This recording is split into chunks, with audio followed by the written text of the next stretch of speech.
Have you ever eaten meat that was grilled over charcoal that was started with lighter fluid or was grilled over matchlight charcoal? And after you're eating it, you think to yourself, wow, this kind of tastes like chemicals. I've done that way too many times, and I finally decided that that was the end. I couldn't do that anymore. And it was really a hard thing to give up because that kind of quick lighting was so easy to just, light with lighter fluid or use matchlight charcoal, and there's no real big mess with it. But I really wasn't happy with the way that the food was turned out when we were grilling directly over the charcoal. So I decided that I needed to come up with a solution. So I went hunting around, and this is what I found. Now, you can see that this thing is in really bad shape. And it's because we have used it for so many years. And we've been really rough on this piece of equipment, unfortunately. We have packed it in with other gear that was heavier than it, and it actually got smashed. And the good news is that it didn't break completely. The bad news is it looks pretty ugly. But the really amazing news is that it still works, and we don't even have to go buy another one. So this is a charcoal chimney starter. And it's a really fast, efficient tool to light charcoal without using any kind of lighter fluid or chemicals.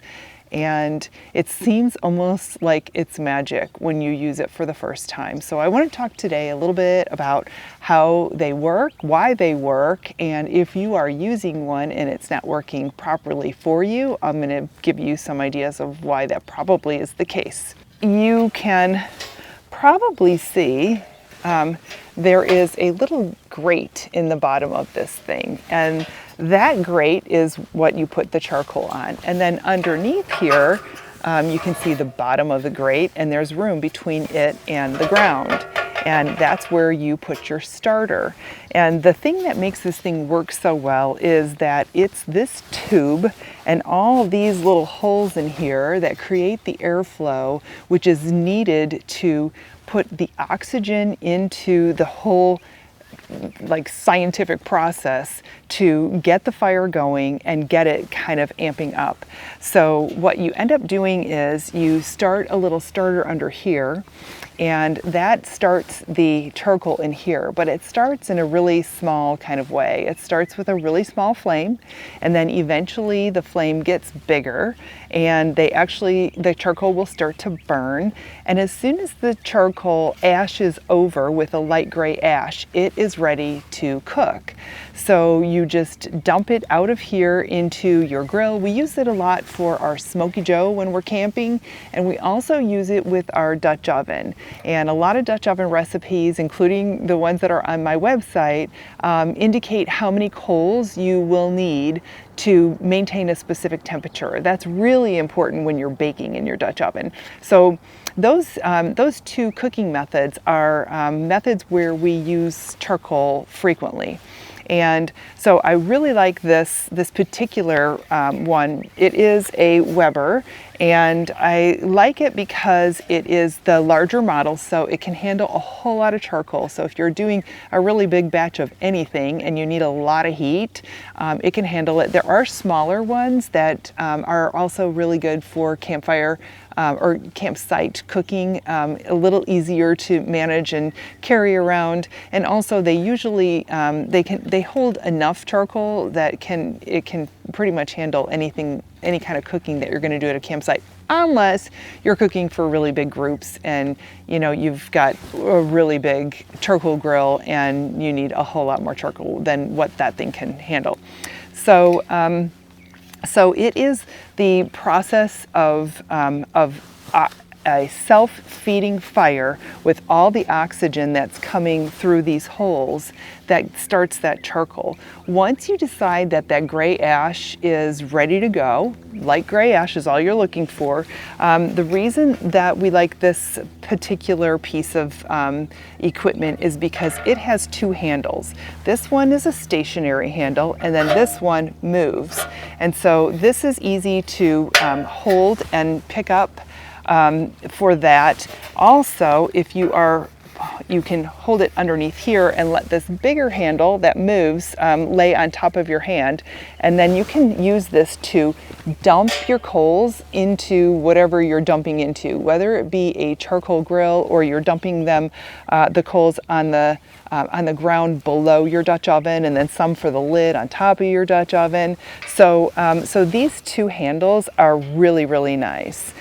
I also like that this has a big heat shield here, and that heat shield really helps to protect the handles from getting super, super hot. But that doesn't mean they can't get really hot. So I recommend that anytime you're using something like this or cooking around a campfire or anything hot, it's a really good idea to use heat-resistant gloves and make sure that you're protecting yourself. But other than that, once you dump these things out, you just cook. And so I've got a video here, and I want to show it to you about how we actually use this thing in action and how fast it lights the charcoal. And this isn't in real time, but it gives you a really good idea of how these things work. So you can see that it is, it's lighting here, and we're using it to cook. I've got a few extra tips that you will want to consider when you're using your charcoal chimney starter. Number one is to make sure that you're starting your charcoal in a safe area. So you don't necessarily want to put it on top of any grass or any kind of flammable material like leaves or whatever that are on the ground. We like to actually put it right inside our campfire ring where all of the dirt and stuff is, not necessarily hot, but it's just dirt inside a campfire ring. Other than that, we also use old cookie sheets, and so we can actually set this thing directly on top of the cookie sheet, so it's not actually, that's the barrier between the hot flame and the ground, so we're not catching anything on fire. If you do put this on concrete, you remember when you were a kid and you used to light those snake things, those on the I think it was mostly 4th of July, at least it was where I lived, and you light those things and all of a sudden they kind of like look like a snake. I think that's what they were called. And once it was done burning and growing, you could see the scar on the concrete, the black mark on the concrete. Well, pretty much this thing is going to do the same thing. It's going to leave a scar on your concrete if you light it on top of concrete. So you might not want to do that. Also, if you're using a large grill, you can actually light this thing right in the grill. So you would remove your cooking grate and then the grate that the coals are on underneath. You would just set this thing right on top of that grate with the coals, and then as soon as the charcoals are ready to go, you just dump it right there, and then you put your cooking grate back on top and you're all ready to cook. Number two, make sure that you are starting the right amount of charcoal, and that is, if you've got a big grill, have enough charcoal in there. For all of the Dutch oven recipes that I have on my website, I will tell you how many coals you need total, how many you put on the top of the lid, and how many you put below the bottom of the Dutch oven. So you want to do that. If you are doing longer cooks, like I've got a recipe that is for super, super tender barbecue ribs that are done in a Dutch oven, and that cooks for a really long time. And I actually like doing that with charcoal. Sometimes I actually do it just directly over a campfire, but when you're doing that, you want to have a little bit of lead time so that if you have to do a second set of coals because the cooking time is that long, you want to give yourself enough time, that 10 to 15 minutes, for your next batch of coals to get ready to put onto your Dutch oven. Number 3 is adding your flammable material to the bottom chamber. So like I said, down here at the bottom is where you're going to be putting your flammable material that's going to start the charcoal that's in the top chamber. So most people either use newspapers or they use lighter cubes, and they're kind of like a little wax thing. What you want to do is make sure that we tend to use newspaper just because we always have it around. And so you want to wad up the newspapers and stick them in the bottom here. You want to make sure that there are enough newspapers to really keep things going, but you don't want to overstuff it, because if you do overstuff it, that whole oxygen thing that makes all of this work ain't gonna work, because there's not enough room for that to burn and for the oxygen to keep flowing if you put too many newspapers here in the bottom. So all you do is put whatever starter you're going to put in the bottom, tip this thing up a little bit so that you can light it from underneath, lay it back down with your coals already in here, and you are going to start the whole process, the magic process. Number 4 is actually just lighting the flame. So all you need is a match or a lighter. I mean, it is just that simple, because that flammable material underneath doesn't need a lot to get started. So just a simple match will work. Number 5, don't touch anything until you see that light ash. Once your coals are at that light gray ash stage, dump and cook. It's just that simple.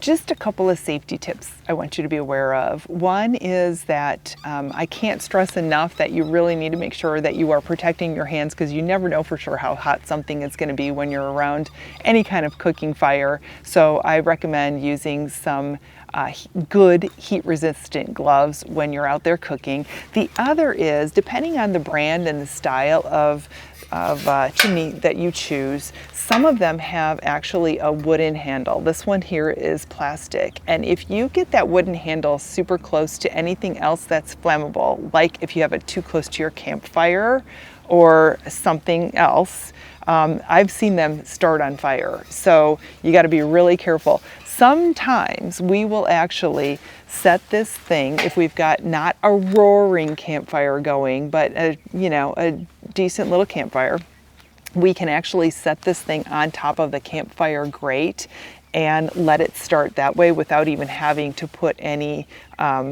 newspaper or a lighter cube underneath.